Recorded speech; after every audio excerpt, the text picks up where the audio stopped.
मे बड़ हिश जान अथस मज तो अत अलग अलग किस्म सब्जी मे हाक ये मुजी ये टमाटर तो बे सब्जी कह तिम बनाओ खास सिन तो बे त्रोस कॉकड़ सत तुथ मज़ कि अमुक मज़ रोजो तुम वारियन दोन तो वमे तुह अजुक खास सिन पसंद पकि करो जल्दी जल्दी शुरू मे बज छान मज किस्म वर सब्जी यस मे पन्ने वाड़ मज कड़ यथ मे मे निम तम बड़ बड़ हाक वथर नाल हेत बे त्रे मुजी मे पन्ने वाड़ मज कड़म तो बेम टमाटर कशिर टमाटर तो पंजाब टमाटर बेम गंड ज बे मे थमित कह रोन फल तरित तो बे मे पन्ने आंगन मज कोड़मुत यह प्रान थो मे चरित कर असल पे सब्जी थो मे असल पे छलित तो इन मुजन कर मे गोल गोल सकल इत तुम वुचान यिथ कन गाड़ सिन रनान बिल्कुल रनो तिथे कन तो यपर थो मे ताय मज तील तो अत मज त्रा बह मुज चकल तो लगो गोन तलन तलो तुत काल वजल वजल गसान वुस कि वजल गई त्रुश त्रुश तो अमे पे त्रो अथ तिलस मजी यह हाक त्रो स्रुमट क्या रोज ज्यूट ज्यूट हाक दो यह हाक तलहोन ये तिलस मजी तो कैंसन मिनटन तलित कड़ो यह हाक यमि ताय मज नबर तो थो इन मुजन सड़ित तो अथ तिलस मज करो वो मसाल तैयार न्यामि मज त्रो मे गोनथ यह प्रान तो रुहन तो यह दगो अत करो मिहीन पेस्ट तो यह पेस्ट कड़ित त्रो ये तिलस मज ये मज यह हाक तो मुझे तुल अड़ तिलहन कड़े मे नबर कुन तो नेसबी करो अत मज इस्तेमाल तो यह प्रान तो रुहन तलो त्रुश त्रुश अम पे त्रो टमाटर तो गंड प्यूरे मिक्सी जारस मज त्रो मे टमाटर तो बे गंड निकरायत तो मिक्सर ग्राइंडर इस्तेमाल कर बनो मे अत प्यूरे तो त्रो मे अथ मसाला सती तो तलहोन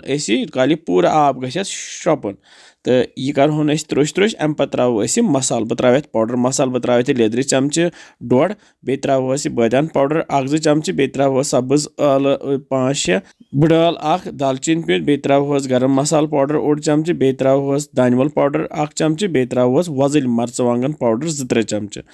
मर्चवांगन कूत तुम खेवान तमें हिसाब त्रो तो घरकुली मर्चवांगन थोड़ा सा तेज पहम यह मसाल करोन ये टमाटर सती तैयार तो अमे पे त्रो आब कतर ओड कम तो आब कतर त्रित रलावो अत बन मसाल पेस्ट यह बने अक किस्म वर यह वर तैयार कर पे अलग अलग सिन मज त्रावान खास कर गाड़ रनान वंदस मज तो यह वर तथ जरूर त्रावान तो वन लागो सिन बनावन अमे बापत मे यह बोड़ हूँ बंटा निमुत खोल खोल तो अत मज त्रो गोनथ यह मुजि लेयर इत कन गाड़ रनान बिल्कुल तिथे कन अगर तुम गाड़ रन बिल्कुल रनो इथे कन अत नदड़ त्रावन मे थाड़े नदड़ बाजार मगर बने नम बड़ किस्म कह अगर तुम नदड़ तनो तुम हेकू ये नदड़ त्रित तुम वो तुम यू बराबर सह गाड़ मुजन हुन टेस्ट मुजन पे त्रो मे यह मसाल पे त्रोस बे हाक पे त्रोस बे मुज तह यह तह पे तह खाड़न अगर गाड़ तम तलान गोनथ त्रुश त्रुश तो अम पत यमन लेयरन मज त्रो तम गाड़ पे त्रोस मसाल इथे कन बिल्कुल इत कन बहुत बनावान मगर ये गाड़ आज रनान कह ये त्रा बह ब्या चीज सत सह हाव बह तुह पत फिलहाल करो गाड़ मुज तो मसाल तैयार तो यम तह तैयार कर त्रा ये तिल कतर तथ प्लेटस मज रूदमुत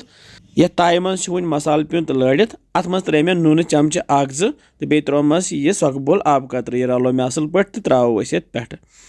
तो नून तुह पन्ने हिसाब त्रावन ये तो बे त्रा यह रसर हूँ आब ये 1 लीटर या 1 लीटर हना ज्यादा पहम तो यह आब त्रत थो वन पे यह ढकन तो करो वन गैस चालू तो गैसस पे थो यह बंटन तो तल थो गोनथ गैस फुल युथ ये ग्रेख यी तुथी थो ये लुत तो करो यह 1 घंटे खंड तैयार लथसी पे तो 1 घंटे खंड गसित ये वन रस कतरहन तु यह 60-70% तैयार गोमुत तो ये त्रो वन ये खास चीज सह गो यह कोकड़स मे गोनथ लेदर आबस मज फकर थोमुत दिथ पत थो मे यह तिलस मज तलित तो यम तान त्रो वन ये पे अंदर कुन त्रावन कह पे थवन यम लगित ये कोकड़स गस न ज्यादा पाक लगुन कह तिक पे ज्यादा सनान तो यह पे अत यह माज छनान तो अस क्या करो थो पे लगित यम तान ये तो करोहन लथसी पे तैयार तो पेट दिमोस एम छान से थोड़ा सा बोन कुन दक युथ यह रस यथ लड़ित गस वो ये वन रस अत लगे वन 10-20 मिनट बे तैयार गसनस तो ये मे थम मीत यस मे थम ढकनस पे यह वन त्रोश गम तो यथ हच मीट बना बह पाउडर तो यह त्रा बह पे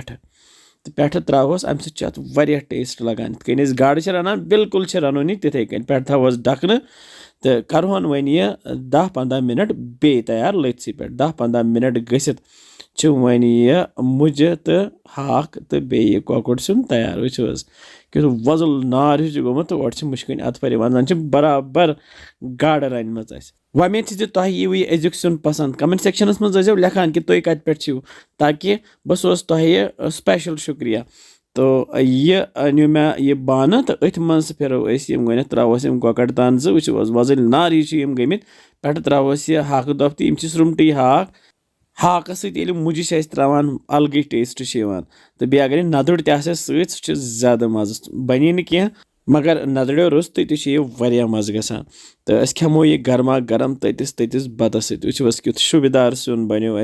वमे तुह यह अजुक खास सुन पसंद आमुत तुह तो बनजो बेजो वनान किस बसान तुम सान रेसिपी इंशाल्लाह समखो बे जल्दी तुह थो पन ख्याल बिहु रबस हवाले।